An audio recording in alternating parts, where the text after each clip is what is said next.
Right now, I'm looking at, all right, how much, of all the cars that we're looking at, I'm always Googling, how much does it cost to change brakes on a Mercedes or on oil change, a VW? Like, how much does an oil change cost? The battery on a car, like, can I change that battery myself at AutoZone, or do I have to bring it into the dealership? Yep.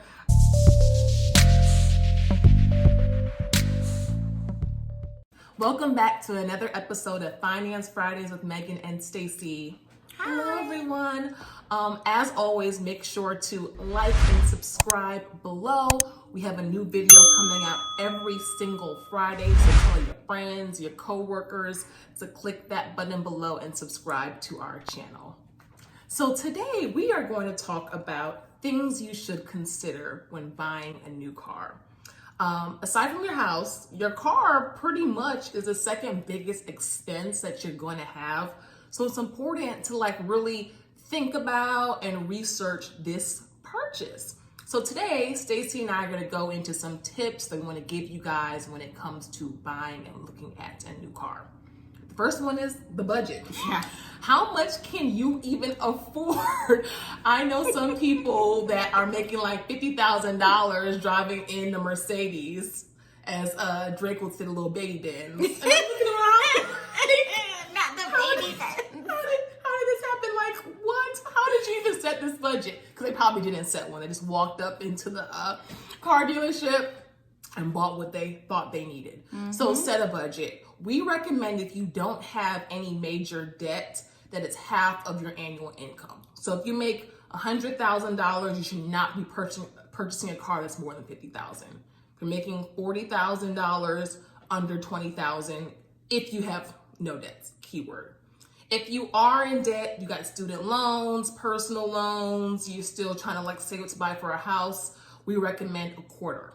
So again, $100,000, be around that $25,000 range for your car, okay? Also, cash is king. You can pay in cash. Yeah. Also, so you can negotiate a lot better on the purchase of a car when you say, I got a cash, I can write you a check right now. Stacey, I know you're looking for a car. What advice for those that can't pay cash, but obviously still need to get a car? What should they look to do? Well, I think, because we're going through this process now, is looking at total cost of ownership. Now, with all the emails that we're sending to these dealerships now, they're always asking, what monthly payment? I don't care about no monthly payment. I want to know the total cost of the car. Yep. Okay, so if I'm looking at, for argument's sake, a $20,000 car, that's my budget, I don't want to hear, oh, well, you can get into this really nice car. It's only $400 a month. But now it's like a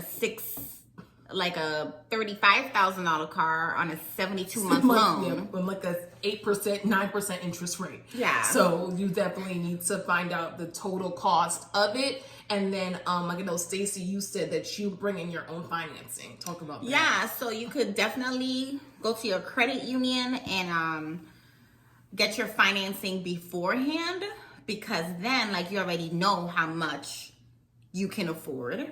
Exactly. You already have your $20,000 or your $10,000 check ready to just hand over to the dealership. Exactly. And then that way you're not pressured into dealer financing, because they do get kickbacks when you finance with the dealer. Exactly. Always shop around. Yeah.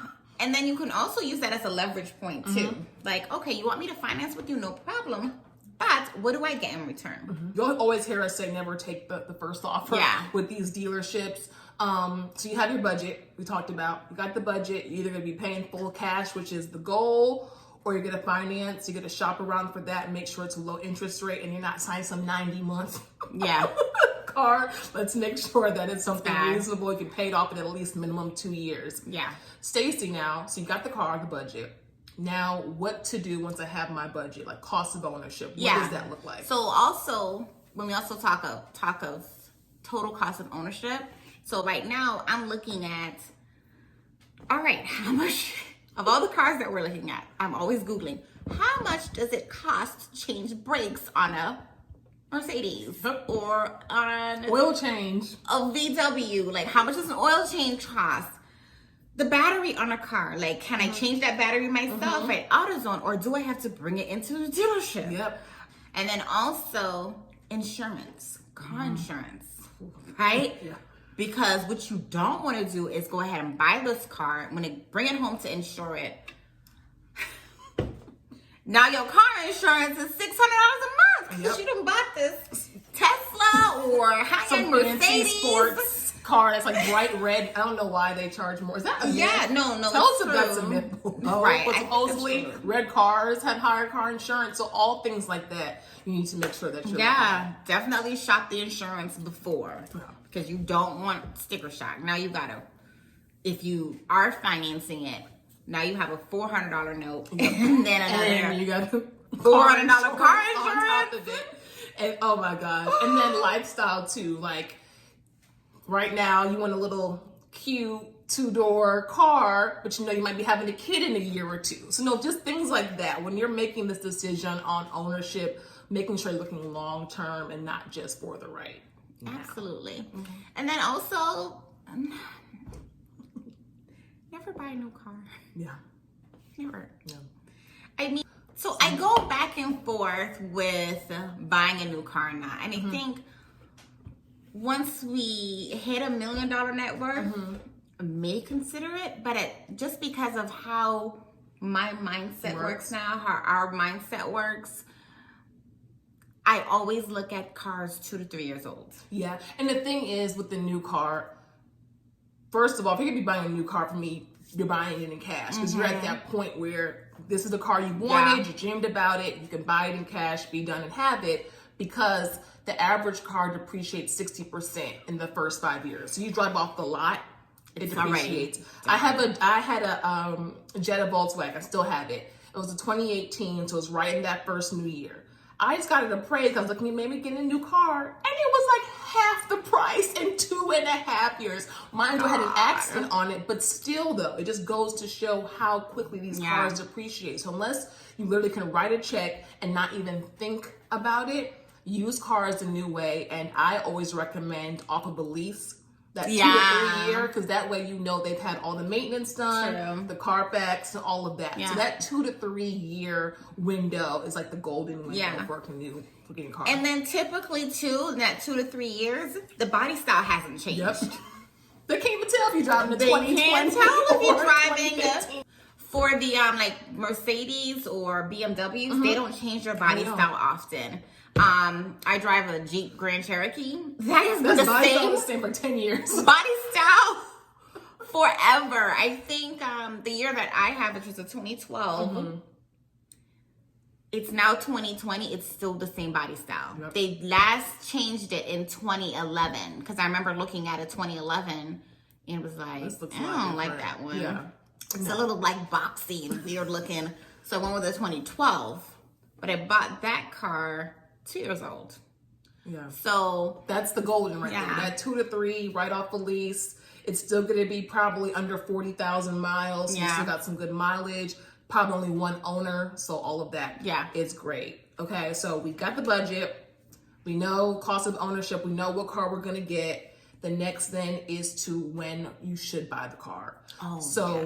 End of the month is always great. We're in sales, so everyone has quotas to make, regardless of what industry you're in. So end of the month, they have to get X amount of these cars off the lot. So we always recommend end of the month. They're more willing to negotiate. And then this is the perfect time, the holidays.